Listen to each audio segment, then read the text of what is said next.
બોલી શ્રી અંબે માત કી જય. સૌથી પહેલાં તો અવ્યવસ્થિત રીતે બેઠેલા બહેનો વ્યવસ્થિત બેસી જાય, આગળ આવી જાય. અને સાધિકા બહેનો ઓડિયન્સની રીતે બેસાડે. આ ધર્મ સભા છે.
સાચવીને બંને હાથ ખુલ્લા, પ્રેમપૂર્વક સંકીર્તન ભક્તિ.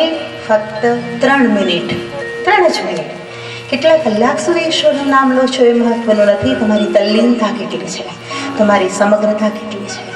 આપણી લાયકાત હોય, આપણી ક્ષમતા હોય, આપણી વૃત્તિઓને દરેક વિષયોમાંથી ખેંચીને ઈશ્વરમાં લીન કરવાની પાત્રતા જો આપણી હોય, ક્ષમતા હોય, તો 1 સેકન્ડમાં ઈશ્વર સાથે તાર જોડાઈ જાય અને જિંદગી આખી તાલી ટપાકા કરો તો એ રામનું ઠેકાણું મળે નહીં. 3 મિનિટ સમય જ નથી આપણી પાસે, પણ અનેક વિષયોમાંથી તમે આવ્યા છો, અનેક વાતાવરણમાંથી આવ્યા છો, અનેક વાતોમાંથી આવ્યા છો. તમારું ચિત્ત જગદંબામાં સ્થિર થાય એ માટે ફક્ત 3 મિનિટ. ધૂનના શબ્દો છે ભીમપલાસ, આનંદમયી, ચૈતન્યમયી, જય સત્યમયી, પરમેશ્વરી. ફરી બોલું છું, ગોટા નથી વાળવાના. શબ્દોને પકડીને બોલવાની કોશિશ કરવાની છે, શબ્દના મર્મને સમજીને. આનંદમયી, ચૈતન્યમયી, જય સત્યમયી, પરમેશ્વરી. आनंदमयी चैतन्यमयी जय सत्यमयी परमेश्वरी. आनंदमयी चैतन्यमयी जय सत्यमयी परमेश्वरी. संगीत प्रेम का विषय है, आवेश का विषय है, प्रेम का विषय. तबले को ताड़न होता है, लेकिन उस मारने में मारना पड़ता है तबले को, उसमें प्रेम होना चाहिए. जैसे माँ धीरे से बच्चे को प्यार से मारती है, ऐसे धड़ाक से नहीं. आनंदमयी चैतन्यमयी जय सत्यमयी परमेश्वरी. आनंदमयी चैतन्यमयी जय सत्यमयी परमेश्वरी.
धन्यवाद।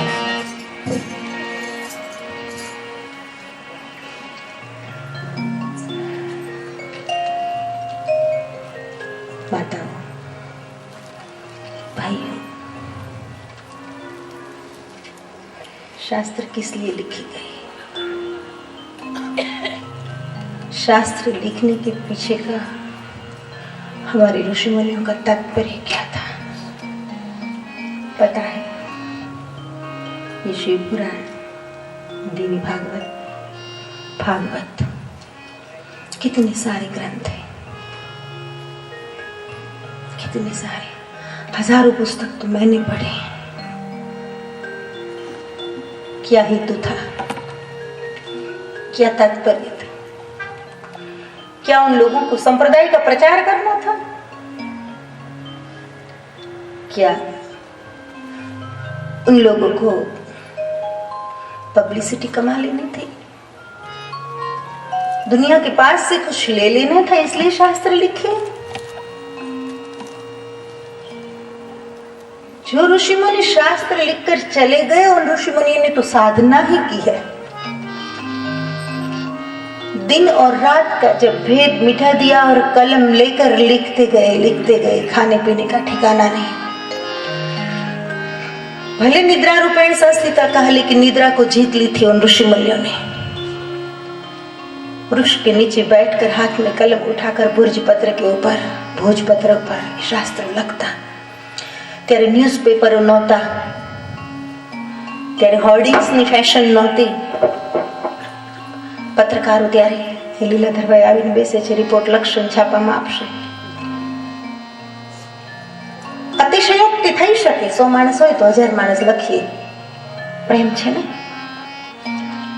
પણ એ વખતે જે જમાનામાં વેદવ્યાસે ભાગવત લખ્યું, દેવી ભાગવત લખ્યું, બ્રહ્મસૂત્ર લખ્યું, જેના શરીર પર રાફડો થઈ જતો હોય એવા એક ઋષિ વાલ્મીકી, એને રામચરિતમાનસ લખ્યું। આજ આટલા લોકો તો છે જેની કથા ઉપર કથાકારો નભી ખાય છે, એનામાં ટોળા આવે લોકો સાંભળવા। પણ જે સંતોએ શાસ્ત્રો લખ્યા છે, એ સંતોએ જબરજસ્ત સંઘર્ષ કર્યો, शरीर को खलास कर दिया। शरीर की डिमांड्स को, शरीर ની માંગ હતી, ઊંઘ, ભૂખ, તરસ, એને ખલાસ કરી દીધી અને શાસ્ત્રો લખ્યા। શું કામ લખ્યા ખબર છે? માતાઓ, ભાઈઓ, એમને કોઈ પબ્લિસિટીની ભૂખ નહોતી, તમારી વાહવાની એમને ભૂખ નહોતી। એમનું કંઈક નામ થઈ જશે એવી પણ એમની કોઈ તમન્ના નહોતી। એમનો એકમાત્ર ઉદ્દેશ્ય હતો મનુષ્યને મનુષ્ય તરીકે પ્રસ્થાપિત કરવો। એટલું જ નહીં, પણ પ્રત્યેક મનુષ્યને એ વાતનો બોધ કરાવવો કે તારું આત્યંતિક સત્ય છે પરમાત્મા। જેમ લોકમાન્ય તિલકે કહ્યું કે સ્વરાજ મારો જન્મસિદ્ધ હક છે, એમ હું તમને દરેકને કહું છું કે ઈશ્વરત્વ એ તમારો જન્મસિદ્ધ અધિકાર છે। કોઈ લલ્લુ પંજો નથી, કોઈ નબળો નથી, કોઈ નકામો નથી આ જગતમાં। હું એમ કહું છું કે ઈશ્વરત્વ એ તમારો જન્મસિદ્ધ હક છે। એ લોકો રામ અને કૃષ્ણનો પ્રચાર કરવા પણ નહોતા માંગતા। સંપ્રદાય ટોળાઓ, મંદિરો, મસ્જિદો બાંધવા પણ નહોતા માંગતા। માણસને માણસથી કાપવા નહોતા ઈચ્છતા એ લોકો। એકમાત્ર એમનો ધ્યેય હતો કે ઇહ ઘોરે કલો પ્રાયઃ જીવશ્ચ અસુરતામ ગતાઃ ક્લેશ ક્રાંતસ્ય તસ્યૈવ શોધને કિમ પરાયણ। समय नाजुक आ रहा है, इंसान इंसानियत खो चुका है, અને માણસ જો માણસાઈ ગુમાવી દેશે તો દુનિયામાં ખાલી માણસ ના ઓઠા રહેશે। સંત ડાયોજેનિસ ગ્રીકની બજારમાં ધોળા દિવસે હાથમાં ફાનસ લઈને નીકળ્યો। સાંભળજો, ધોળા દિવસે આજે એક દશા છે આપણી, હો, હાથમાં ફાનસ લઈને ધોળા દિવસે નીકળ્યો। જેટલા રોડ ઉપર નીકળે એના મોઢા સામે ફાનસ ધરે। એમ નહીં કહેતા દેવી ભાગવતમાં તો આવું નથી આવતું, ઘણું નથી આવતું એવું મારા દેવી ભાગવતમાં આવશે. આજ રસ પડે તો કાલે આવજો, નહીતર બાય બાય. ક્યોંકि ये मेरा देवी भागवत है. મને અહંકાર નથી, પણ મને ગૌરવ છે કે આજના સમાજની જે માંગ છે એ પ્રમાણે કદાચ એ માંગને હું 2-5% પૂરી કરી શકીશ. મને વિશ્વાસ છે, મને રિઝલ્ટ મળે છે, મને ભરોસો છે. બજારમાં નીકળી, હાથમાં ફાનસ, ધોળા દિવસે સળગતું ફાનસ. कोई मानस મળે ના મોઢા પાસે ફાનસ કરે. किसी ने पूछा डायोजेनिस तू पागल हो गया है? डायोजेनिस ने कहा नहीं नहीं, मैं इंसान को ढूंढने निकला हूं. तो કે આટલા બધા માણસો છે, તને કોઈ દેખાતું નથી? ડાયોજેનિસે કીધું કે આ બધા માણસો નથી, આ તો માણસના મોહરા છે, આ તો માણસના ઓઠા છે. આજે આ જ પરિસ્થિતિ છે. સાંભળજો શ્રોતાજનો, કેટલા બેઠા છે મંડપમાં એ જરૂરી નથી મારા માટે, પણ ભલે 5 બેઠા હોય પણ સમજદાર હોય, મારી વાણી સફળ થઈ ગઈ, મારું બોલેલું સફળ થઈ ગયું. અને થોડાક સમજદાર લોકો અહીં જ્યારે બેઠા છે, થોડા જિજ્ઞાસુ લોકો બેઠા છે, કંઈક અપેક્ષા લઈને આવ્યા છે કે મહારેશ્વરી એટલે કંઈક નવું દરેક વખતે એવી અપેક્ષા લઈને આવ્યા છે. એ લોકોની અપેક્ષા પૂરી કરી શકું તો બહુ થઈ ગયું. કાંઈ જોતું નથી બીજું તમારી પાસેથી. વડીલો, માતાઓ, દીકરીઓ, મારી પણ એ જ કેવું છે કે થોડા દિવસે ફાનસ લઈને ગોતવા નીકળવું પડે માણસને. માહોલ આજનો છે એ કરતા તો હજારો ગણો ખરાબ માહોલ છે. ઋષિમુનિઓને ખબર હતી સમય દિવસે દિવસે નાજુક આવતો જાય છે, મૂળમાંથી બધું સડતું જાય છે. મૂળિયાથી લઈને પાંદડા સુધી જ્યારે ઝાડવું સડી ગયું હોય ત્યારે ખાતર નાખો તો કામ ના આવે. મૂળથી લઈને પાંદડા સુધી બધું સડી ગયું હોય ત્યારે માટી નાખો તો કામ ના આવે, પાણી પીવડાવો તો કામ ના આવે, દવા નાખો તોય કામ ના આવે. એટલી બધી ઉધી ઘણીવાર ફર્નિચરને લાગી ગઈ હોય કે મિસ્ત્રીને બોલાવો તો મિસ્ત્રી એમ કહે કે આ તો હવે ખોદીને કાઢી નાખવું પડશે, આમાં કંઈ થઈ શકશે નહીં. જડ મૂળમાંથી ખોદીને કાઢવું પડશે. સમાજમાં ઘણી બધી વસ્તુ એવી છે, ખોટું તો નથી બોલતી. અને ઋષિમુનિઓ હજારો વર્ષો પહેલા એ કાર્યનો આરંભ કર્યો હતો. અને હું એમ કહું છું એ કાર્યનો અંત ક્યારે આવવાનો નથી. कभी भी अंत नहीं होगा, वह कार्य जारी ही रहेगा. कभी वेदव्यास ने इस कार्य को किया, मनुष्य को मनुष्यता में प्रस्थापित करने का. कभी वाल्मीकि ने किया, कभी वेदव्यास ने किया, कभी गीता का गान करके कृष्ण ने किया, कभी यह प्रयास बुद्ध ने किया, कभी महावीर ने किया और कभी महारेश्वरी कर रही है आपके साथ 9 दिन रहकर. વાત તો એટલી છે કે મનુષ્યની મનુષ્યતામાં આસ્થા વધે, માણસનો માણસમાં વિશ્વાસ, અને ઈશ્વરમાં પછી પહેલા પોતાની જાતમાં વિશ્વાસ. આ વાતની તમને પ્રતીતિ થાય, એ પ્રતીતિ કરાવવા માટે હું બોલી રહી છું. પછી માધ્યમ દેવી ભાગવત હોય, શિવપુરાણ હોય કે ગમે તે હોય. તો ફરીવાર બોલું છું, અહીંયા તમારે શા માટે આવવાનું છે? જગદંબા બીજા નંબરે છે, રામ બીજા નંબરે છે, કૃષ્ણ બીજા નંબરે છે. આંચકો લાગે તો માફ કરજો. પહેલા નંબરે તમે છો. ઈશ્વરનું અસ્તિત્વ ક્યારે છે માતાઓ? ભાઈઓ, જવાબ આપો. આપણે છીએ તો ઈશ્વર છે ને. હમ હે તો ખુદા ભી હૈ. हर जर्रा चमकता है अनवार इलाही से, हर जर्रा चमकता है अनवार इलाही से. हर सांस ये कहती है कि हम है तो खुदा भी है. तो पहली बात तो ये, આ એક જ ગઝલના શેરમાં એક સાથે 2 વાત છે કે કોઈ એમ પ્રશ્ન કરે કે ઈશ્વર છે તો કહે છે કે જો તું છો તો ઈશ્વર પણ છે. हम है तो हमको बनाने वाला भी कोई है, हम है तो खुदा भी है. અને બીજી વાત એ પ્રસ્થાપિત થાય છે કે ઈશ્વરનું અસ્તિત્વ મનુષ્યથી છે. જો માણસ જ જગતમાં નહીં રહે તો મંદિર કોણ બાંધશે? માણસ નહીં રહે તો કથાઓ કોણ સાંભળશે? માણસ નહીં રહે તો કથા કહેશે કોણ? માણસ નહીં રહે તો કથામાં વગાડશે કોણ? મનુષ્યથી ઈશ્વરનું અસ્તિત્વ છે. તો સાવધાન. કોઈ તમને પૂછે ક્યાં ગયા હતા, કહેજો કે અંજારના એક ખૂણામાં 9 દિવસ સુધી માણસાઈની કલા શીખવાડવામાં આવે છે દેવી ભાગવત દ્વારા. અમે ત્યાં ગયા હતા. તમારામાં હિંમત હોય તો કહેજો. તો અહીંયા મારે એ કહેવું છે, પ્રત્યેક ઋષિ મુનિ સાધુ સંતોનો એક જ પ્રયાસ રહ્યો છે. ખરા અર્થમાં જે સંતો છે એની વાત છે અહીંયા, ધંધાદારી સંતોની, તથાકથિત સંતોની, કે ઉદાર સંતત્વ જેણે મેળવ્યું છે એની વાત નથી. જેનું હૃદય સંતનું છે, જેનું હૃદય સમાજ પ્રતિ પ્રેમ અને કરુણાથી ભરેલું છે, એવા સંતોની વાત કરી રહી છું માતાઓ ભાઈઓ. તો આ બધા જ ઋષિમુનિઓએ જેમણે શાસ્ત્રોની રચના કરી છે, એ શાસ્ત્ર રચવા પાછળનો એકમાત્ર ઉદ્દેશ્ય હતો કે મનુષ્યને પહેલા પોતાની જાતમાં વિશ્વાસ, શ્રદ્ધા, અને ત્યાર પછી ઈશ્વરમાં શ્રદ્ધા, અને એ ઈશ્વર કોઈ મંદિર મસ્જિદનો ઈશ્વર માત્ર નહીં, પણ જીવ પ્રાણી માત્રમાં રહેલા ઈશ્વરમાં શ્રદ્ધા. અને એટલે તો આપણો મંત્ર છે ઓમ સર્વાત્મને નમઃ. બહુ સરસ વાત છે. કથાની ભૂમિકા બંધાયેલી, ધીરજ રાખજો, થોડી મને સાંભળવા માટે થોડીક ધીરજ રાખવી પડે. રેડીમેડ વાતો નથી મારી પાસે. ધીરે ધીરે ધીરે દેવી ભાગવતમાં ક્યાં પ્રવેશ થઈ ગયો ખબર નહીં પડે આપણને. ભાઈઓ, માતાઓ, સમજો, બાળકનો જન્મ થવો એ કુદરતની મનુષ્યમાં શ્રદ્ધા છે. સમજાય છે? બેશક મંદિર મસ્જિદ તોડવું, કોઈ ફિલ્મી ગીતમાં સરસ કીધું છે, પણ કોઈનું દિલ નહીં તોડતા.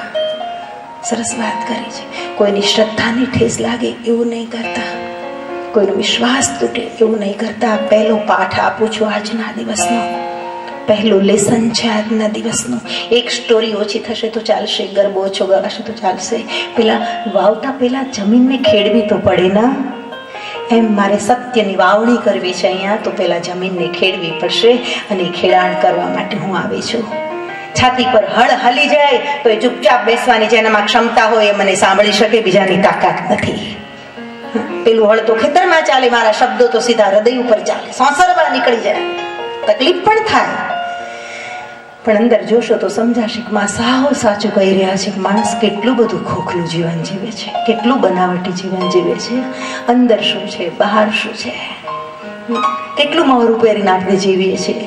મોહરા દરેકના ચિરાઈ જાય ના તો કોઈ કોઈને મોઢું દેખાવા લાયક ન રહે. અંદરથી એટલું બધું સડી ગયેલું છે. ખોટું તો નથી કહેતી માતાઓ? ત્યારે હું એમ કહું છું, પહેલા તમે તમારા સત્યને પામી લો. સત્સંગ દ્વારા, શાસ્ત્રો દ્વારા, પુરાણો દ્વારા સત્યને પામો. અને પોતાનું સત્ય ઉદ્ઘાટિત થશે એટલે બીજાનું સત્ય આપોઆપ દેખાશે. જ્યાં સુધી આપણે અસત્યમાં જીવતા હોઈએ ત્યાં સુધી દુનિયા આખી આપણને ખોટી જ લાગે. કમળો હોય અને પીળું જ દેખાય. સત્યમાં પ્રસ્થાપિત થાઓ, સત્યને જોતા થાઓ, સત્યને સમજતા થાઓ, સત્યનો સ્વીકાર કરતા થાઓ. બસ એમાં જ આપણી મનુષ્યતા સાર્થક થઈ જાય છે. અને એટલા માટે હું બોલું છું, બાળકનો જન્મ થવો એ પ્રકૃતિનો વિશ્વાસ છે, આપણામાં કુદરતનો વિશ્વાસ છે. નહીતર એવી વ્યવસ્થા જ ન કરે ગર્ભાશયમાં કે 9 મહિના સુધી બાળક રહીને પછી જન્મ થાય. પણ કુદરતે તમારામાં વિશ્વાસ મૂક્યો. વિચાર કરો, ભગવાને, માણસ તો ભગવાનમાં વિશ્વાસ મૂકે, પણ ભગવાન કોનામાં વિશ્વાસ મૂકે છે? જવાબ, તમે ભગવાનમાં વિશ્વાસ મૂકો છો, પણ ભગવાનને કોકનામાં વિશ્વાસ મૂકવાનો વિચાર થયો ત્યારે ઈશ્વરે કોનામાં વિશ્વાસ મૂક્યો? જવાબ આપો. મનુષ્યમાં વિશ્વાસ મૂક્યો. મારામાં ને તમારામાં વિશ્વાસ મૂક્યો. પુરુષના શરીરમાં હજારો બીજ એવા આપ્યા. વિચાર કરો, હજારો બીજ પુરુષના શરીરમાં એવા આપ્યા કે એક પુરુષ અબજો બાળકોને જન્મ આપી શકે એવી શક્તિ મૂકી. વિજ્ઞાન તમે નહીં જાણતા હો, હું વિજ્ઞાનને જાણનારી એક ફકીર છું, એટલે કદાચ કોઈ વાત ખોલીને બોલવી પડે તો એમાં શરમ સંકોચ જરાય નથી. વિજ્ઞાનને સમજ્યા વગરનો ધર્મ અધૂરો છે. વિજ્ઞાન વગરનો ધર્મ અધૂરો છે. યાદ રાખજો, રિમેમ્બર. સમજાય છે? અરે માતાઓ, ભાઈઓ, તમને ખબર નહીં હોય કે આજે વીર્યનો આ યુગમાં કેટલો બધો દુરુપયોગ થઈ રહ્યો છે. વીર્યનું કોઈ મૂલ્ય નથી, પણ એક જ વખતના પુરુષના સ્ખલનમાં કહેવાય છે કે આ સૃષ્ટિ ઉપર જેટલી વસ્તી છે, આ સૃષ્ટિ ઉપર જેટલી વસ્તી છે એટલા બધા સ્પર્મ હોય છે. વિચાર કરો તમે, મગજમાં ન બેસે એવી વાત છે. તો પુરુષને એક ક્ષમતા આપી. શું કામ? માણસ ભલે રામ ને કૃષ્ણ ને જગદંબામાં ને ચંડિકામાં ને ચામુંડામાં વિશ્વાસ કરતો હોય, પણ એ ચંડિકા એ પરમાત્મા કહે, હું કોનામાં વિશ્વાસ કરીશ? તો કે હું તારામાં વિશ્વાસ કરું છું, હું મનુષ્યતામાં વિશ્વાસ કરું છું. અને એક આવા ગજબના વિશ્વાસ સાથે આ દેવી ભાગવત મેં હરિભાઈના પરિવારને આપ્યું છે. યાદ રાખજો, આ જબરજસ્ત વિશ્વાસ સાથે. એ જ વિશ્વાસ સાથે લાદુભાઈ જેવા સંનિષ્ઠ કર્મઠ કાર્યકરોને, સંભાઈ જેવા ભક્તોને આ જવાબદારી સોંપી છે. એ જ વિશ્વાસ સાથે બળરામ અને દશરથસિંહને કહ્યું છે કે તમારે ખરેખર દશરથ અને બળરામ બનીને આ કાર્યને પાર પાડવાનું છે, કારણ કે ભગવાન આપણામાં ભરોસો મૂકે છે. ઈશ્વરને જો માણસમાં ભરોસો ન હોત તો સ્ત્રીને ગર્ભાશય આપત. કુદરતે વિશ્વાસ મૂક્યો કે ગર્ભમાં હું ઉતરીશ, 9 મહિના રહીશ, જન્મ ધારણ કરીશ, સ્ત્રી મને જન્મ આપશે, મને દૂધ પીવડાવશે, પાલન પોષણ કરશે, હું મોટો થઈશ અને પછી હું રામ કે કૃષ્ણ બનીશ. આવા વિશ્વાસ સાથે ગીતામાં કહ્યું કે સંભવામી યુગે યુગે. Very good. અહીંયા તમે બેઠા છો, આ લેવલ સુધી મારે તમને પહોંચાડવા છે. દીકરાઓ, માતાઓ, ફરી એક વખત કહું છું, ડોન્ટ વરી અબાઉટ ક્રાઉડ. ટોળા તરફ નહીં જતા. ભીડ કેટલી છે એના તરફ જવાની જરૂર નથી. આયોજન બહુ મોટું છે. બહુ મોટું આયોજન એટલે શું? જાજા માંડવા નાખો હોય, લાખો રૂપિયા ખર્ચા હોય, એને મોટું આયોજન કહો છો? ના, હું મોટું આયોજન એને કહું છું કે જેટલા બેઠા હોય એના હૃદયનો રામ જાગી જાય, એ જ મોટું આયોજન છે. એનાથી મોટું આયોજન વિશ્વનું કોઈ ન હોઈ શકે. અને રામ તો છે જ ઓલરેડી. Thou is there. એ ત્યાં છે જ, પણ આપણને વિસ્મરણ થઈ ગયું છે. હું તમને જસ્ટ એની યાદ અપાવવા માટે આવી છું, તમને સ્મરણ કરાવવા માટે આવી છું. પછી માધ્યમ ભલે ગમે તે હોય, એનું સ્મરણ કરાવવા માટે આવી છું. તો ભાઈઓ, માતાઓ, કુદરતનો મનુષ્યમાં અપાર વિશ્વાસ. આ ઘટના મેં શું કામ કીધી કે ભગવાન જો આપણામાં વિશ્વાસ મૂકે, એટલી બધી આપણી પાત્રતા હોય તો આપણાથી કોઈનો વિશ્વાસઘાત થઈ શકે નહીં. આ બીજું લેસન આજના દિવસનું યાદ રાખતા જજો કે જૂનું ભૂલાઈ ગયું. એનીવે, નોટ તો પેન લઈને બેસજો નહીં, પણ સમગ્રતા જોઈએ. સાંભળીએ છીએ ત્યારે સારું લાગે છે, બેસીએ ત્યારે તો આમ મજા આવી જાય છે ને. સરસ, ધક્કો સફળ થઈ ગયો. ઘરે ભલે સોફા સેટથી નીચે ન બેસતા હોઈએ, પણ અહીંયા બેસી એમ થાય કે ભલે 2 કલાક બેસવું પડ્યું, પગમાં ખાલી ચડી ગઈ, પણ મગજની ખાલી ઉતરી ગઈ. હકીકત છે ને, મગજ બંધ પડી ગયેલા હતા, કાટ ચડી ગયેલો હતો, ધોઈ નાખ્યું માએ કાટ મગજનો. એ માટે ઉર્જા મૂકવી પડે છે, એ માટે ક્ષમતા મૂકવી પડે છે, એ માટે સાહસ જોઈએ, એ માટે પ્રેમ જોઈએ, સમાજ માટે લાગણી જોઈએ, દ્રઢ સંકલ્પ જોઈએ. I want to change the world. દુનિયાને મારે બદલી નાખવી છે. ફર્મ ડિટર્મિનેશન જોઈએ. સંકલ્પ બળ વગર નથી થતું કાર્ય, નથી બોલી શકાતું. ખેર ભાઈઓ, માતાઓ, મારે તમને કહેવું છે કે તમારે કેવા બનવાનું છે. દરેકના મનમાં થાય છે, મજા તો આવી જાય છે. હમણાં તો આમ ચાર્જ થઈ ગયા બધા, તલવાર આપો તો લડવા માંડે થઈ ગયા ને, એવા ચાર્જ થઈ ગયા. પણ કે જેમાં આ પછી કેમ ટકતું નથી?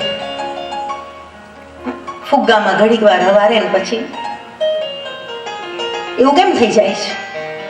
એનું કારણ શું છે? એનું એકમાત્ર કારણ છે ઇન્ટિગ્રિટી નથી, સમગ્રતા નથી, टोटालिटी नहीं. टुकड़ी टुकड़ी में आदमी जी रहा है, टुकड़ी टुकड़ी में.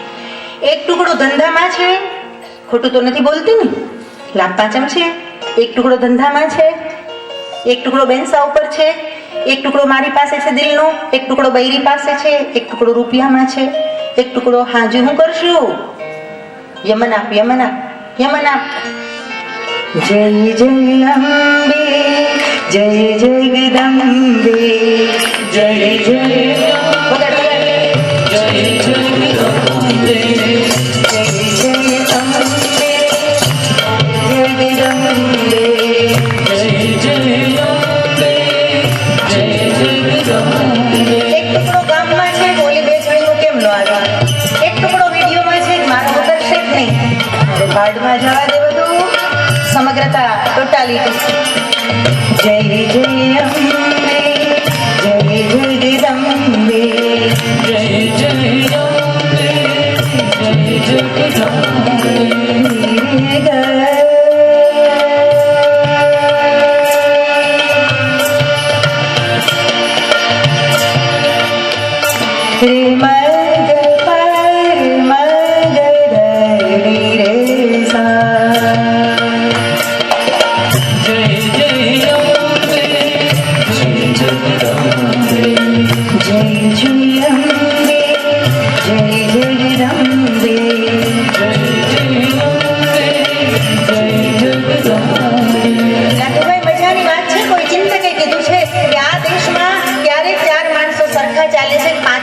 ખભા ઉપર હોય રામ રામ. ફરીવાર બોલવું પડશે, લાઈટ કંઈક ન થઈ. આ દેશમાં 4 જણા ત્યારે જ સખણા ચાલે છે, 5મો જ્યારે ખભા ઉપર હોય. નહીતર હખણા નહીં હાલવાનું. સખણા રહેવા માટે કોઈને મારવું જરૂરી નથી. જય જય અંબે, જય જગદંબે, જય જય અંબે, જય જગદંબે, જય જય અંબે, જય જગદંબે, જય જય અંબે, જય જગદંબે,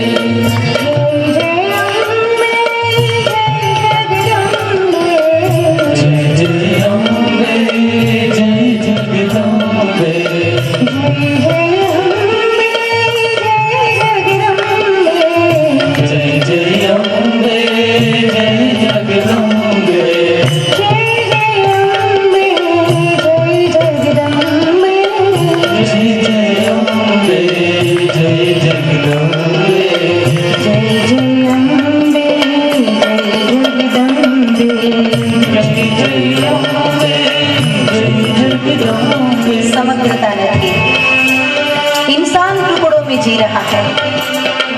हमारे ऋषि मुनि सब कहते हैं एकाग्रता के बारे में. ध्यान मार्ग હોય તોય ભલે, સત્સંગ હોય તોય ભલે.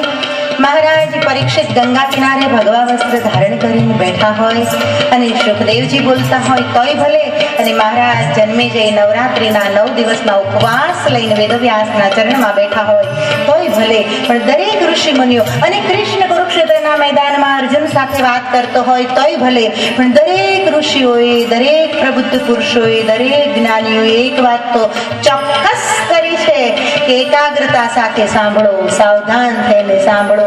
અરે ભવાની સ્વયં બેઠા હોય તોય મહાદેવ બોલે, સાવધાની સુનો ધરુ મન માહી, સાવધાન સુનો ધરુ મન માહી. શબરી જેવી ભક્ત હોય, શબરીને સાવધાની નહીં હોય, શબરીમાં એકાગ્રતા નહીં હોય, આ જીવન શ્રી રામ શ્રી રામ શ્રી રામ. તો પણ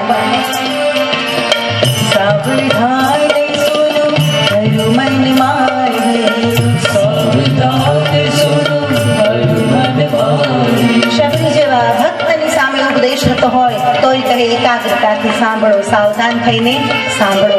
એટલું જ નહીં, સદાશિવ મહાદેવ સ્વયં કથા કહેતા હોય તો મહાદેવ માટે પણ સાવધાની. નવાઈ લાગે છે ને, તો કે શિવ તો સ્વયં નિરાકાર ઓંકાર મૂલમ તુર્યમ જ્ઞાન ગોતિતમ ઈશમ ગિરીશમ, વાણીથી જે પર છે, પરમ ઈશ્વરનું સ્વરૂપ છે, આકાર રહિત છે, મનોબુદ્ધિ અહંકાર ચિત્તાની નાહમ શિવ કહેવું. મન નથી, બુદ્ધિ નથી, ચિત્ત નથી, ઇન્દ્રિયો નથી. મારું સ્વરૂપ ઊભું નથી, આડું નથી, વક્ર નથી, ટેઢું નથી, સુંદર નથી, અસુંદર નથી. મારા કોઈ રંગ નથી, કોઈ નામ નથી, કોઈ ગુણ નથી, અને છતાંય એ શિવ માટે તુલસીએ લખ્યું, સાવધાન કરે પુનિ મન શંકર, સાવધાન કરી પુનિ મન શંકર, સાવધાન કરે પુનિ મન શંકર, સાવધાન કરી પુનિ મન શંકર. શ્રી મહાદેવ ધ્યાન માર્ગનો પુરસ્કર્તા. એ સંસારમાં ઉતરેલો હોય તોય સમાધિમાં હોય. समझ पड़ी? समाधि जिसका स्वभाव बन गया है, समाधि जिसका स्वभाव है, ऐसे महादेव जी भी सावधान होते बता रहे. तात्पर्य શું છે કહેવાનું? માતાઓ, ભાઈઓ, ઘટે છે શું? તકલીફ ક્યાં છે? સમગ્રતા નથી.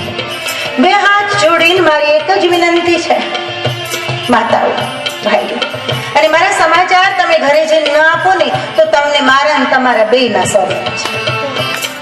મારા તો છે બેટા, તમને તમારા સોગંદ, આપકી કસમ, તમને તમારા સોગંદ, આવા કોઈ ન દે. ઘરે જઈને મારો મેસેજ આપજો. કોઈના ફોન આવે તો ફોનમાં ચોક્કસ કહેજો કે આજ ભાઈ આમ કીધું. યાદ રાખીને કહેજો, સાંભળ સાંભળ, મારે એક વાત તને કહેવાની છે ભાઈ, આજે સત્સંગમાં આવું આવ્યું હતું. મારા માટે પ્રેમ નહીં તો કાંઈ નહીં, તમને તમારા માટે તો છે જ, એ મને ખબર છે. સારું પહેરવું ગમે છે, સારું ઓઢવું ગમે છે, સારું કરવું ગમે છે, એટલે તમે તમને તો ચાહો છો. और जो आदमी खुद को प्रेम कर सकता है वही दूसरों को कर सकता है जिस आदमी जो मनुष्य खुद को प्यार नहीं कर सकता है दूसरों को कभी नहीं कर सकता है। माताओ भाईओ संपूर्ण ध्यान आपजो।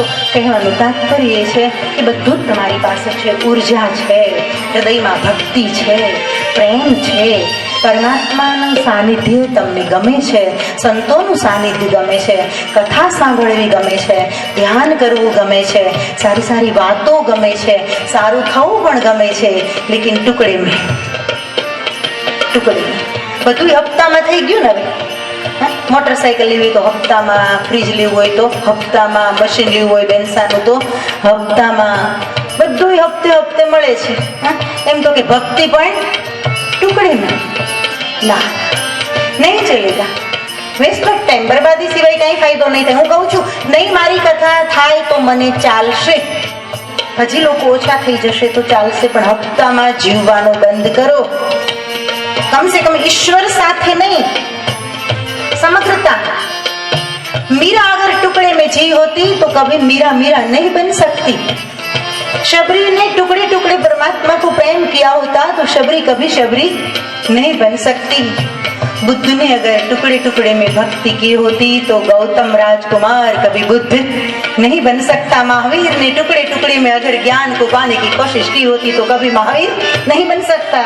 याद रखना, टुकड़े में बंद करो, समग्रता, टोटालिटी. प्रेम करो छे पूरी रीते करो, बांधવું છે બાંધી લો સામી છાતીએ, પણ એમાંય સમગ્રતા. ગુડી ગુડી નહીં, સુપરફિશિયલ, ઉપર ઉપરથી કશું જ નહીં. ભક્તિ કરવી છે સમગ્રતાથી કરો. તો ત્રીજું લેસન બહુ વધી ગયું તો ના પાડી દેજો. હું કહી દેવાનું મને, બસ બહુ થઈ ગયું માં આટલું લેસન આજે, હું અટકી જઈશ, ના પણ દેવાની. ત્રીજું लेसन, परमात्मा के लिए जब आंखें बंद करके बैठ जाओ या सेवा में जो लग जाओ तो समग्रता. जब तक समग्रता नहीं आएगी, ठीक છે ટાઈમ પાસ કરવા કથા બેઠી છે તો સવારે બીજાની કથામાં ગયા, 1 કલાક ત્રીજાની કથામાં ગયા અને વાહેલો કલાક બેઠો તો ટાઢા પોરે હાલો હરેશ્વરી માની કથામાં જઈએ.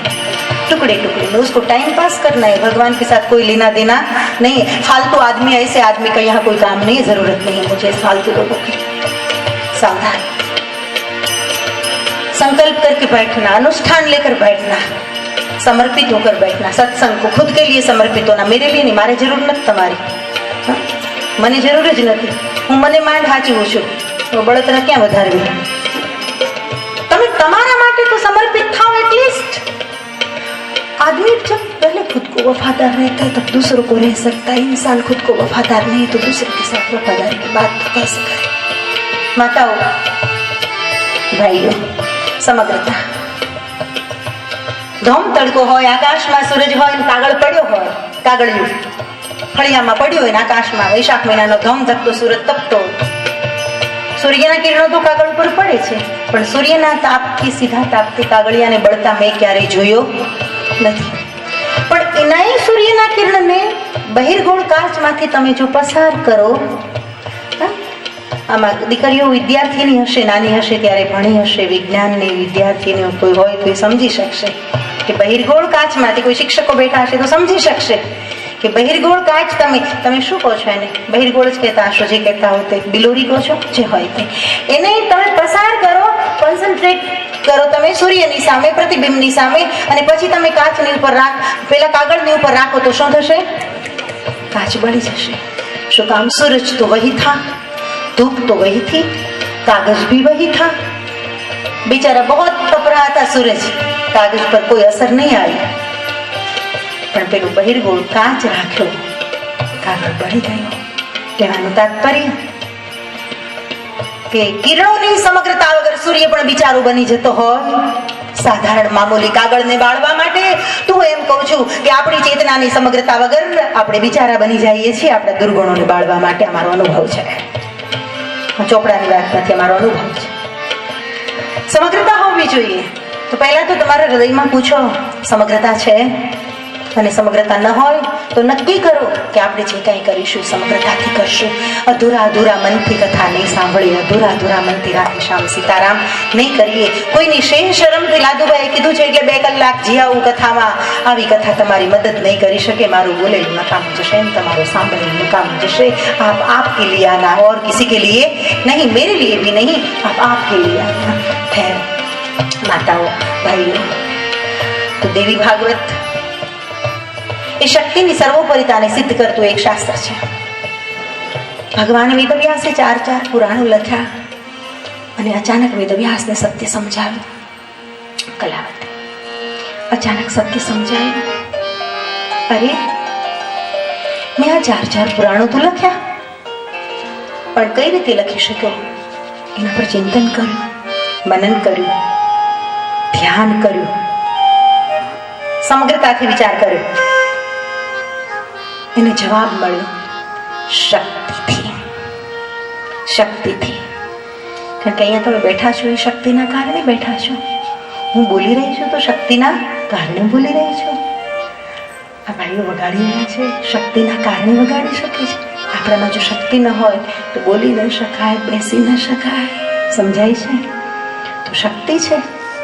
વેદવ્યાસને થયું કયા સ્વરૂપે એ શક્તિએ મારામાં રહીને કામ કરાવ્યું. ચિંતન આગળ વધ્યું. દેવી ભાગવતનો જન્મ કઈ રીતે થયો, મારે એ કહેવું છે. ચિંતન આગળ વધ્યું. પહેલા તો થયું કે શક્તિ રૂપેણ એટલે ફિઝિકલ સ્ટ્રેન્થ, શરીરમાં શક્તિ, રસ રક્ત અસ્થિ માંસ મેદ મજ્જા શુક્ર સપ્ત ધાતુ બરાબર છે, તો હું બેસી શકું છું. શારીરિક શક્તિ. પછી એને થયું મારે લખવા માટે ઘણું બધું યાદ રાખવું પડે છે, તો કે સ્મૃતિ રૂપે, તો કે મેમરી પાવર જેને કહીએ છીએ, યાદ શક્તિ. તો કે હા, એ યાદ શક્તિ વગર કંઈ લખી શકાય નહીં. બોલવું હોય તો બોલી શકાય પણ નહીં. આટલું બધું હું બોલું છું તો ક્યાંક તો કોમ્પ્યુટરમાં મેમરી પડી હશે, ક્યાંક મેમરી તો પડી હશે, નહીંતર કેવી રીતે બોલી શકાય? ક્યાંક તો છે સ્મૃતિ શક્તિ. તો કે સ્મૃતિ શક્તિ. પછી એને થયું કે જે કંઈ આવે છે એ શુદ્ધ પ્રજ્ઞામાંથી આવે છે, મારા શક્તિમાંથી આવે છે. તો કે એને બુદ્ધિ નામ આપ્યું. એટલે વેપારી બુદ્ધિ નહીં, લાકડા લડાવનારી બુદ્ધિ નહીં, ઝઘડો કરાવનારી બુદ્ધિ નહીં, એને તો દુર્બુદ્ધિ કહેવાય. પણ પ્રજ્ઞા, શુદ્ધ પ્રજ્ઞા. તો થયું બુદ્ધિ રૂપાયણ સંસ્થિતા. પછી એને માતાનું સ્મરણ થયું. સાંભળજો, કેવી સુંદર ક્ષણોમાં વેદવ્યાસે ભાગવત લખવાનો સંકલ્પ કર્યો. એને થયું મારું અસ્તિત્વ પૃથ્વી પર કઈ રીતે, આ શરીરનું, આ સાધનનું અસ્તિત્વ કઈ રીતે પૃથ્વી પર? તો કે મારી માતાએ મને જન્મ આપેલો. સત્યવતી સુત, સત્યવતીના પુત્ર છે. મારી માતાએ જો મને જન્મ ન આપ્યો હોત, એ શક્તિએ પીડા વેઠીને પૃથ્વી પર મને લાવવાનું કષ્ટ ન લીધું હોત, તો આજ હું આ કાર્ય કરી શક્યો હોત નહીં. એટલે માતાના ચરણમાં વંદન સહજ રીતે થઈ ગયા.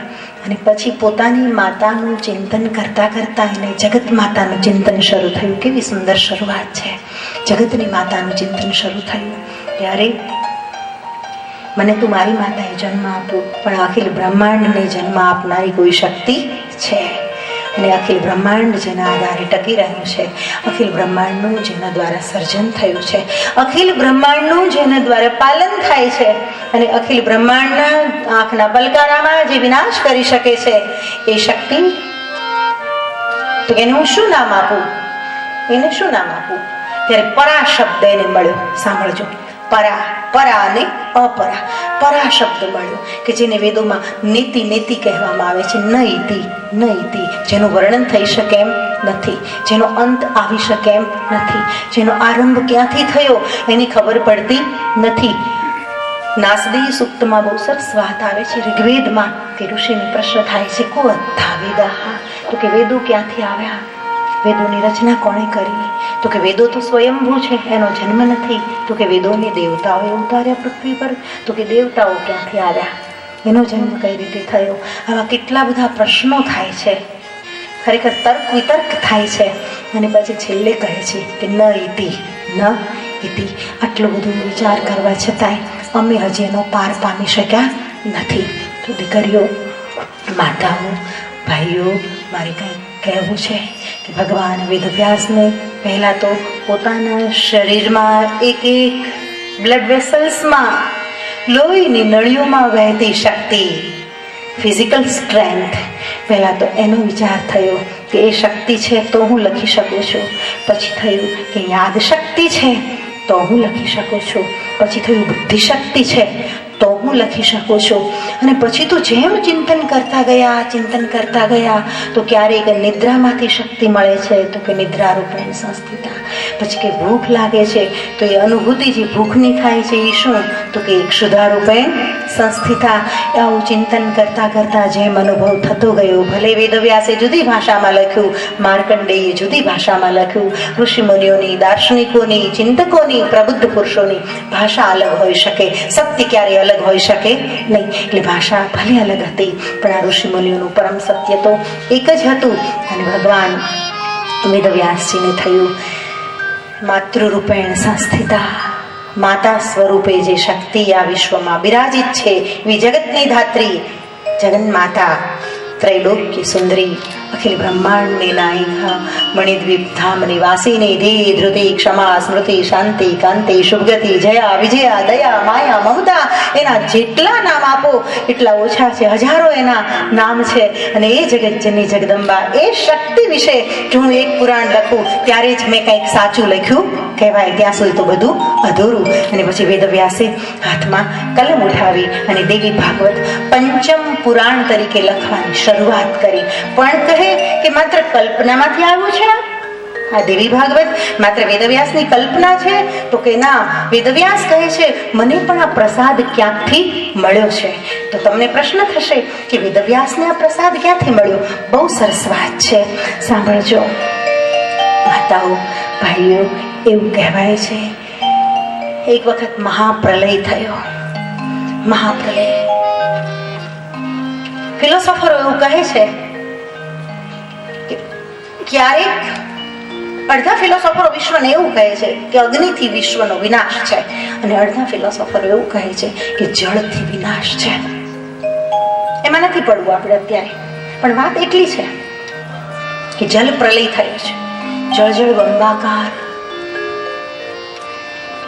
પર્વતો પણ જળમાં ડૂબી ગયા છે. ઇતિહાસ કહે છે કશું જ નહોતું વિશ્વમાં. ત્યારે એક નાનકડું બાળક એ પાણીના મોજાઓ પર તરી રહ્યું હતું. તમે જેને માટે લખો બોલો છો, શ્લોક પાકો કરેલો છે બચપનથી. આપણા સંસ્કારો, આપણા દાદીમાએ, આપણા દાદાએ, આપણી માતાએ આપણને એ શ્લોક શીખવાડ્યો છે. વટસ્ય પત્રસ્ય પુટે શયાનમ બાલમ મુકુંદમ મનસા સ્મરામિ. બોલો છો ને, કરારવિંદે પદારવિંદમ મુખારવિંદે વિનિવેશયંતમ વટસ્ય પત્રસ્ય પુટે શયાનમ બાલમ મુકુંદમ મનસા સ્મરામિ. આ બાલ મુકુંદનું હું મનથી સ્મરણ કરું છું. ત્યારે ઇતિહાસ એવું કહે છે આ વિશ્વનો કે આખું વિશ્વ જ્યારે જળજળ બંબાકાર થઈ ગયો હતો, જળમાં ડૂબી રહ્યું હતું, કોઈનું અસ્તિત્વ નહોતું, ત્યારે એક નાનકડું એવું બાળક પાણીમાં વડલાના પાન ઉપર તરી રહ્યું છે. આશ્ચર્યની વાત તો છે જ ને. વડલાના પાંદડું કેવું હોય, એના પર ક્યાં આખું બાળક રહે? આનામાં ના આવે એવી વાત છે. પણ જગતમાં ઘણું બધું એવું છે કે જે આપણો અનુભવ નથી, એ બધી વાતોનો આપણે બહિષ્કાર નથી કરી શકતા. આપણે એમ ના કહીશું કે ના ખોટું છે. કુવાનો દેડકો ક્યારેય મંગળની યાત્રાએ ન ગયો હોય કે ચંદ્રની યાત્રાએ ન ગયો હોય, અને કુવાનો દેડકો એમ કહે કે ચંદ્ર ઉપર માણસ ગયો જ નથી, તો એ દેડકાનું કીધેલું સત્ય બનતું નથી, કારણ કે એ બિચારીની પાસે અનુભવ નથી. પણ મનુષ્ય તો ચંદ્ર પર જઈને આવ્યો. કહેવાનું તાત્પર્ય માતાઓ એ છે કે આપણી પાસે જે અનુભવ ન હોય એ બધું જગતમાં ખોટું છે એવું માનવાને કોઈ કારણ નથી. આપણે કોઈ બાળકને વડલાની પાન ઉપર સુવડાવીએ અને પાંદડું ડૂબી જાય એટલે આપણે કંઈક આ ખોટું છે. તર્કથી બધું સાબિત નથી થઈ શકતું. સત્યને તર્કથી સમજાવી નથી શકાતું. તર્ક બહુ ખરાબ વસ્તુ છે. તર્ક ક્યારેક માણસને છેતરી દે છે. તર્ક મનુષ્યને સત્યથી દૂર લઈ જાય છે. એક દીકરીઓ સરસ વાત છે, નાનકડું એવું એક દ્રષ્ટાંત અડધી મિનિટમાં પૂરું થઈ જશે. એક ભાઈ BA થયો, ગ્રેજ્યુએટ થયા પછી બધું તકલીફ થાય. નાના નાના હોય ત્યાં સુધી વાંધો નહીં, કારણ કે અહંકારમાં ઉમેરો થતો જાય, છોગા ઉમેરાતા જાય. તો એક ભાઈ તર્કશાસ્ત્ર સાથે, લોજિક સાથે ગ્રેજ્યુએટ થયો, અને ગ્રેજ્યુએટ થઈને પછી બાબો ઘરે આવ્યો વેકેશનમાં. માં બિચારી મારી જેવી પ્રેમાળ, એટલે એને ગુલાબ જાંબુ બનાવ્યા. લે બેટા તારી માટે જાંબુ બનાવ્યા છે, કે તું ખા. એટલે છોકરાને ભોળી માં સામે તર્ક કરવાનું મન થયું, કીધું કે હું તર્કથી સાબિત કરી દઉં કે આ ગુલાબ જાંબુ 3 છે, 2 નથી. માં 2 જ જાંબુ લાવી દી, પેલા ચાખ, તને ભાવે તો વધારે આપું. હોશે હોશે માં એ કેટલો દાખલો કરીને મહેનત કરીને બનાવ્યા હતા. 2 જાંબુ પ્લેટમાં લાવીને મૂક્યા અને કહે છે કે લે બેટા ખા. એટલે છોકરો કે તર્કથી સાબિત કરી દઉં, આ 2 નથી 3 છે. કે માં તો ગભરાઈ ગઈ, માને થયું હું ગાંડી થઈ ગઈ, હું તો 2 જ લાવી છું, મને 2 દેખાય છે. આ છોકરો કહે છે કે સાબિત કરી દઉં. કેવી રીતે? કે તો કે જો માં 1 આ 2, 1 વત્તા 2 કેટલા થાય? માં કે 3. પણ બાપ બહુ હોશિયાર હતો, એટલે બાપ આ બધું નાટક જોવે છોકરાનું. કા કોલેજમાં ભણેલું હવે ઘરમાં બોલવા માંડ્યો છે, એટલે લાલ સિગ્નલ ગણવું. કોલેજમાં ભણેલું નોકરીમાં કામ લાગે, કોલેજમાં ભણેલું રોટલીના શિક્ષણમાં કામ લાગે, કોલેજમાં ભણેલું દુનિયામાં રૂપિયા કમાવા કામ લાગે, પણ કોલેજની ભાષા પ્રેમાળ માતા સાથે ઘરમાં વપરાય નહીં, નહીતર એ અપરાધ ગણાય. બાપ સમજી ગયો કે 2 જ જાંબુ છે, તો એ અડદ સાબિત કરે છે કે આ 1 આ 2, 1 વત્તા 2 બરાબર 3.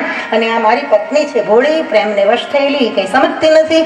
એટલે પપ્પા આવ્યા અને પપ્પા કે બેટા કેટલા છે? તો કે 3. બરાબર જો, એટલે 3 છે ને? હા હા, તરફથી સાબિત કરી દીધું ને. કે પપ્પા કે ભલે.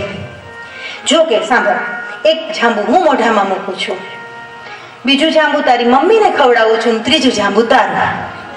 સમજણ પડી? એટલે આવું તર્ક કરે ને એના ભાગમાં 3જું ગુલાબ જાંબુ આવે. હવે 3જું ગુલાબ જાંબુ ખાવું હોય તો તર્ક કરવો, અને સાચું ગુલાબ જાંબુ ખાવું હોય તો પ્રેમ કરવો. જય જય અંબે, જય જગદંબે, જય જય અંબે, જય જગદંબે, જય જય અંબે, જય જગદંબે, જય જય અંબે, જય જગદંબે,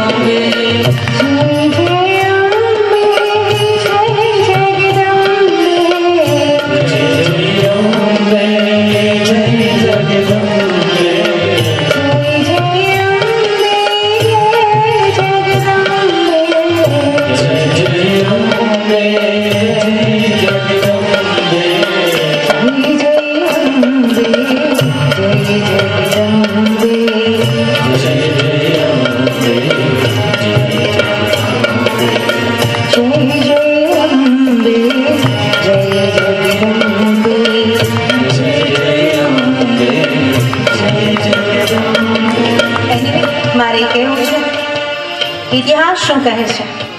વેદવ્યાસને માત્ર ચિંતન થયું ને ચિંતનના આધારે આખું શાસ્ત્ર લખ્યું, તો કે ના, એવું નથી. વેદવ્યાસને પણ આ સત્ય ક્યાંકથી જાણવા મળ્યું. શ્રુતિ અને સ્મૃતિ 2 શબ્દો છે આપણી પાસે. સ્મૃતિ એટલે જે શિષ્યોની મેમરીમાં સચવાયેલું, એને શ્રુતિ કહેવામાં, સ્મૃતિ કહેવામાં આવ્યું. અને શ્રુતિ એટલે કાનથી જે કંઈ સાંભળ્યું હતું અને સાંભળેલું જે શિષ્યોએ પરંપરામાં આગળ વધાર્યું, એ શ્રુતિ. શ્રુતિ એટલે વેદ પણ થાય છે, શ્રુતિ એટલે સત્ય પણ થાય છે, શ્રુતિ એટલે કાન પણ થાય છે. ખેર, આપણે શબ્દોની માયાજાળમાં બહુ નથી પડવું, પાંડિત્યમાં નથી જવું.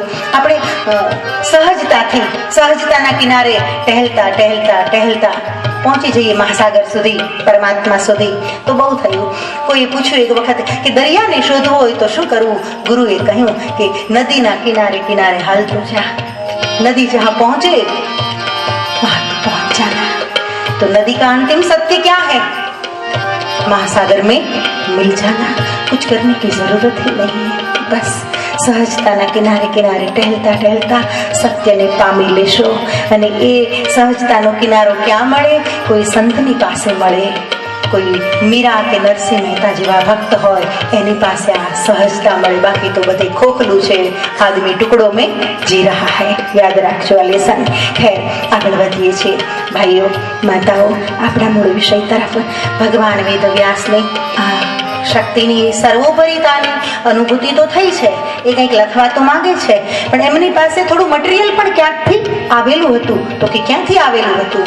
ત્યારે વેદવ્યાસ કહે છે કે મને ક્યાંથી મળ્યું? પોતે કહે છે, સ્વયં લખે છે.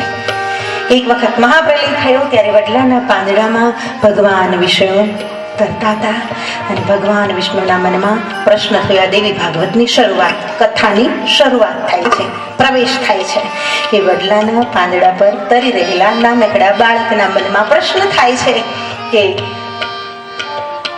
મેં સાગર વટપત્ર કહા સે, હું ક્યાંથી આવ્યો?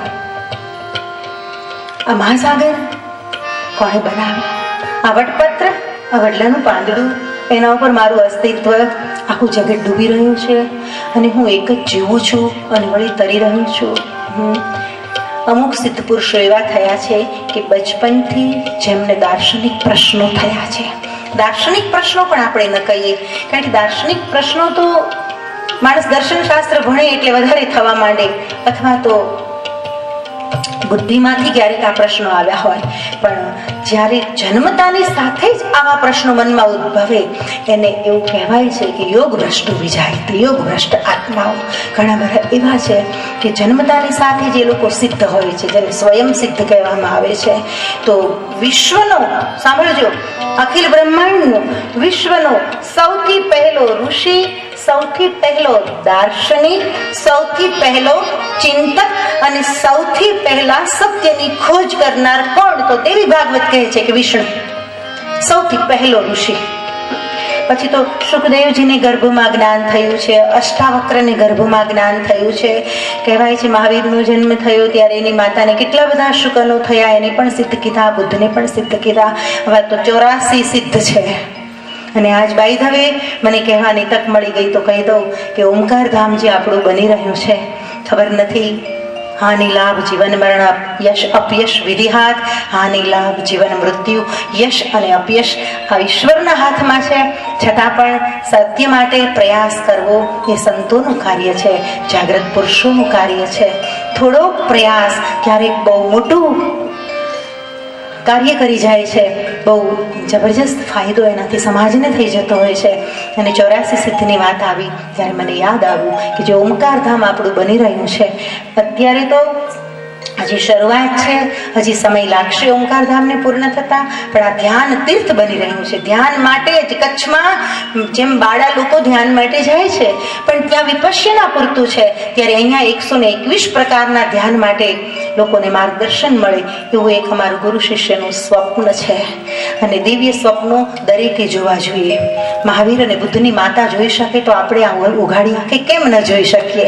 આ ઊંઘનું સ્વપ્ન નથી, આ ઉઘાડી આંખે જોયેલું એક સત્યનું સ્વપ્ન છે. મારું ઓમકાર ધામ બની રહ્યું છે અને એ ઓમકાર ધામમાં 84 સિદ્ધની મૂર્તિઓ પધરાવવાનો મારો સંકલ્પ છે. 84 સિદ્ધ તમને નામે નહીં આવડતા હોય, એમાંથી 2-4 નામે નહીં ખબર હોય તમને, એ 84 સિદ્ધના નામ મેળવ્યા છે, એની આકાર, એની મૂર્તિઓ મેળવી છે અને એને આરસમાં હવે કંડારાવીને એને બહાર એવી રીતે પ્રતિષ્ઠા કરવી કે તમારે કોઈ મંદિરમાં જવાની જરૂર નહીં, તમે ખાલી ઓમકાર ધામના મેદાનમાં આંટો મારો એટલે 84 સિદ્ધના નામ પણ વાંચી શકો અને એનું દર્શન પણ કરી શકો. આવો એક સંકલ્પ છે. આ તો યાદ આવ્યું એટલે કીધું, એની અર્થઘટન કોઈ બીજું નહીં કરતા.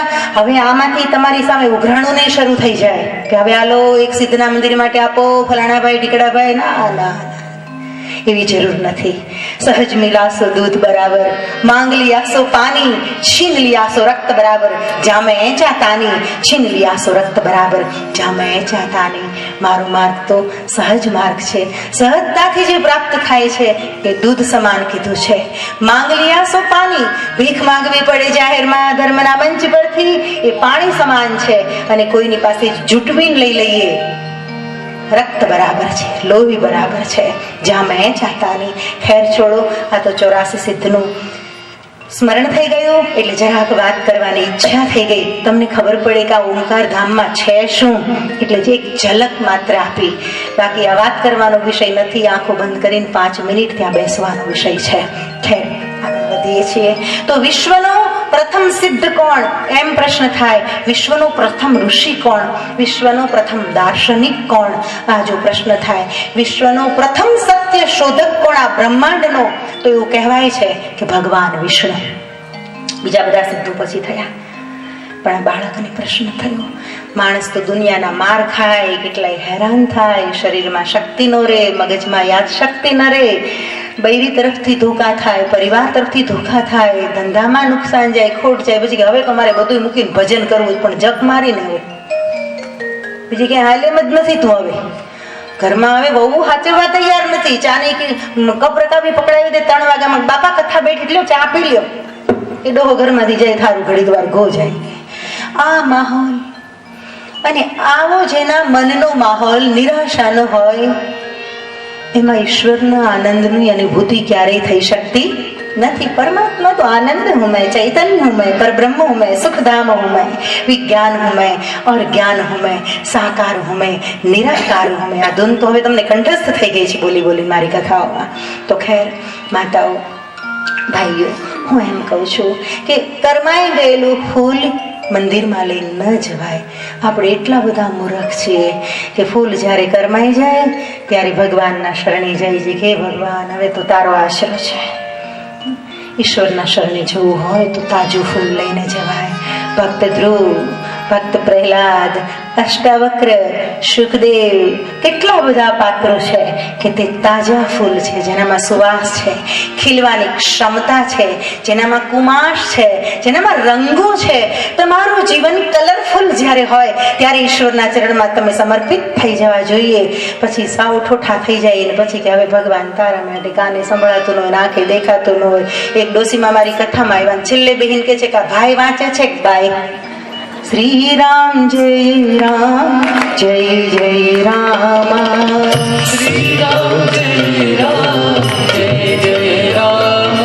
વાત સાચી છે કે આગેથી દેખાતું હશે ને, પડકારો જે હતો એ ભાઈ જેવો હતો. શ્રી રામ જય રામ જય જય રામ, શ્રી રામ જય રામ જય જય રામ, શ્રી રામ જય રામ જય જય રામ, શ્રી રામ જય રામ જય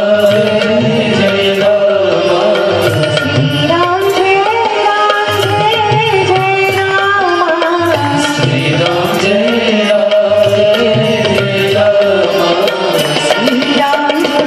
રામ જય રામ, શ્રી રામ જય રામ જય જય રામ. અમે વૃદ્ધોનો આદર કરીએ છીએ, આ વૃદ્ધોનું અપમાન નથી, પણ યુવાનોને જાગૃત થવા માટે હું વૃદ્ધોના નામનો ઉપયોગ કરું છું. ધ્યાન રાખજો, સમજાય છે? આ વડીલોનો અનાદર નથી. અહીંયા મારા પિતા તુલ્ય વડીલો બેઠા છે. ઘરડા માણસો નારાજ નહીં થતા મારાથી, હો, મને દુઃખ થશે નહીં, પણ હું ઘરડા લોકોનો ઉપયોગ કરી રહી છું યુવતીઓને જગાડવા માટે. સમજાય છે? આ યુવતીઓ બેઠી છે, કોલેજની દીકરીઓ અહીં બેઠી છે, નાની નાની 15, 16, 17, 20 વર્ષ, 22 વર્ષની દીકરીઓ અહીં બેઠી છે. એ લોકોને જરાક જાગૃતિ આવે કે અમારા જીવનની મૂલ્યવાન ક્ષણો અમે માત્ર લવ લફડામાં કે બ્યુટી પાર્લરમાં વાપરી નાખીએ, એના બદલે ભગવાન માટે થોડી ક્ષણો આપવાની જરૂર છે. આવી જાગૃતિ આવે એટલા માટે બોલું છું. માતાઓ, દીકરીઓ, એમાં વડીલો ખરાબ નહીં લગાડતા. એ લોકોના જીવનને જગાડવા તમારો બુઢાપો કામ આવતો હોય તો એનાથી સારો ઉપયોગ શું હોઈ શકે? તમારું દ્રષ્ટાંત લેવાનો. એ વડીલોને ફરીવાર કહું છું, દુઃખ નહીં લગાડતા, પણ માત્ર તમારો ઉપયોગ કરું છું એ લોકોને જગાડવા. એને ભાન થાય કે અમે આવા થઈ જવાના છીએ. બુદ્ધને ભાન થઈ ગયું, માત્ર 4 દ્રશ્યો જોયા અને રાજકુમાર ગૌતમ બુદ્ધ બની ગયા. 4 દ્રશ્યો માત્ર. કેટલા? 4. અને આપણે દિવસ ઉગીને કેટલા જોઈએ છીએ? 400 જોઈએ છીએ. તો અડદ ના અડદ આપણને કઈ फर्क पड़तो नहीं. सिर्फ 4 दृश्य देखे. एक बीमार को देखा और सारथी को पूछा ये कौन है? राजकुमार गौतम को पता नहीं था कि आदमी बीमार भी हो सकता है. विचार करो કેટલું બધું અજ્ઞાન. એને માત્ર સુખ વૈભવમાં જ રાખવામાં આવ્યા હતા, બીમારીનો પણ એને બોધ નહોતો. बीमार को देखा और गौतम ने पूछा छंद नाम के सारथी को ये कौन है? बोले बीमार मतलब रोग लगा हुआ है, मुझे भी हो सकता है. बोले हाँ, किसी भी शरीरधारी को कोई भी रोग लागू हो सकता है. कुछ कदम आगे गए और गौतम ने देखा एक बूढ़े को, तो कहा ये पशु है कि मनुष्य? मेरी समझ में नहीं आ रहा है. तो कहा ये वृद्ध है. बोले मेरा शरीर भी ऐसा हो जाएगा? बोले बिल्कुल. कुछ कदम आगे बढ़े और कुछ कदम ही आगे बढ़ते हुए देखा किसी की मैयत को, कोई डेड बॉडी को फूलों से सजाकर कुछ लोग रोते हुए ले जा रहे हैं। तो गौतम ने पूछा सारथी को, ये क्या है? समझ में नहीं आ रहा है, कांधे पर उठाकर क्यों जा रहे? वो आदमी खुद क्यों नहीं चलता है? उसको सुलाया क्यों है? मृत्यु नहीं पड़ने खबर नहोती, उसको सुलाया क्यों है? और गौतम ने कहा, मैं पहली बार ऐसा देख रहा हूं कि श्रृंगार सजाया गया है और लोग रो भी रहे हैं। श्रृंगार और रोना दोनों समझ में पड़ी। श्रृंगार में आयु तो फूलो थी शबने, तो